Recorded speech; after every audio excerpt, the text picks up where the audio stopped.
मोदी सरकार के दौर में हमने मेक इन इंडिया की सफलता के कई किस्से सुने हैं। मेक इन इंडिया इसलिए क्योंकि हमें हर जरूरी चीज के लिए चीन से निर्भरता खत्म करनी है।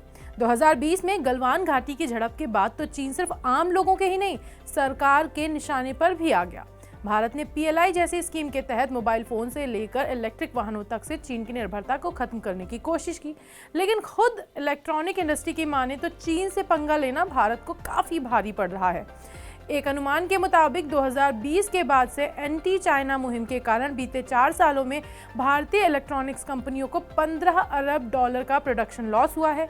इतना ही नहीं, भारतीय राजनीति के सबसे सेंसिटिव पहलू यानी जॉब के मोर्चे पर भी इससे नुकसान हुआ है। 4 साल में चीन की दुश्मनी के कारण भारत को लगभग 1 लाख नौकरियों से हाथ धोना पड़ा है। बता दें कि चीन और चीनी कंपनियों पर लगाम कसने के लिए सरकार ने कई सख्त कदम उठाए हैं। चीनी नागरिकों के लिए भारत में वीजा के नियम सख्त हैं, जिसके कारण चीनी कंपनियों को एक्सपर्ट्स की किल्लत से जूझना पड़ रहा है।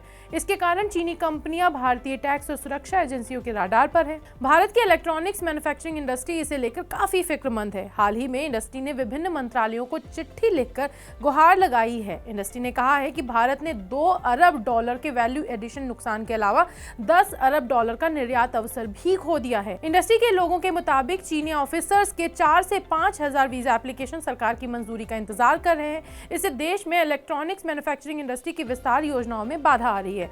यह स्थिति तब है जब सरकार ने 10 दिन के अंदर बिजनेस वीजा अप्रूवल की बात कही है। इंडस्ट्री के मुताबिक चीनी अधिकारियों की जरूरत टेक और स्किल ट्रांसफर, मैन्युफैक्चरिंग यूनिट्स की स्थापना, कमीशनिंग, एफिशिएंसी प्रोसेस की स्थापना और मेंटेनेंस के लिए होती है।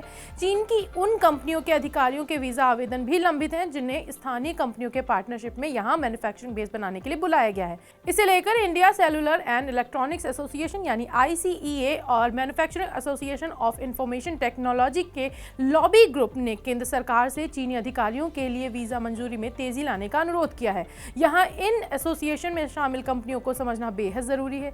ये association Apple, Oppo, Vivo, Dixon technology और लावा जैसे टॉप मोबाइल ब्रांड्स और मैन्युफैक्चरर्स का प्रतिनिधित्व करते हैं। ऐसे में साफ है कि चीन के प्रतिबंध का सबसे बुरा असर इन्हीं कंपनियों पर पड़ा है। ICEA के मुताबिक जब मोबाइल के लिए 2020 से 21 में PLI योजना शुरू की गई थी तो उम्मीद थी कि सप्लाई चेन से चीन हट जाएगा, लेकिन चीन के साथ भारत के गतिरोध के अलावा भारत के साथ भूमि साझा करने वाले देशों से निवेश करने पर कड़ी निगरानी के चलते सप्लाई चेन के ट्रांसफर में भारी गिरावट आई है।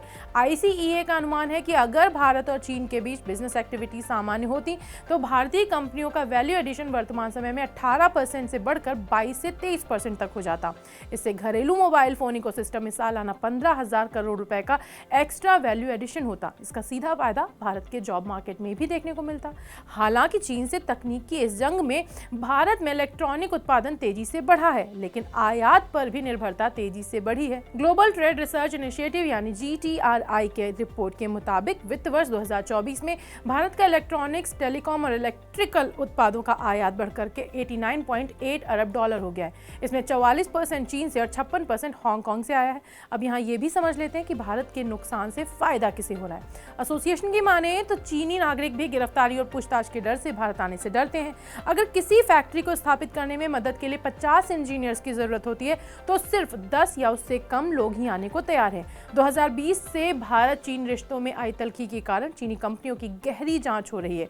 इसी वजह से इन कंपनियों ने भारत में आगे निवेश करना बंद कर दिया है। ऐसे में चीन भारत की बजाय वियतनाम, मलेशिया और मैक्सिको जैसे देशों में निवेश बढ़ा रहा है। ऐसे में इन देशों को चीन की पूंजी, तकनीकी और स्किल का फ्री एक्सेस मिल रहा है। इससे जुड़े कुछ उदाहरणों पर बात करते हैं। एक बड़ी चीनी कंपनी ने एप्पल आईपैड बनाने के लिए भारत में एक प्लांट स्थापित करने की प्रतिबद्धता जताई है, लेकिन ये वियतनाम चली गई और वहां सालाना 8 से 10 अरब डॉलर मूल्य के आईपैड का उत्पादन कर रही है। मोबाइल कंपनियों के मुताबिक अगर चीनी कंपनियों को मोबाइल PLI में भाग लेने से नहीं रोका जाता तो भारत 2020 से कम 5 से 7 अरब डॉलर का एक्स्ट्रा एक्सपोर्ट रेवेन्यू कमा सकता था। ऐसी ही खबरों से अपडेट रहने के लिए फॉलो करें हमारा YouTube चैनल।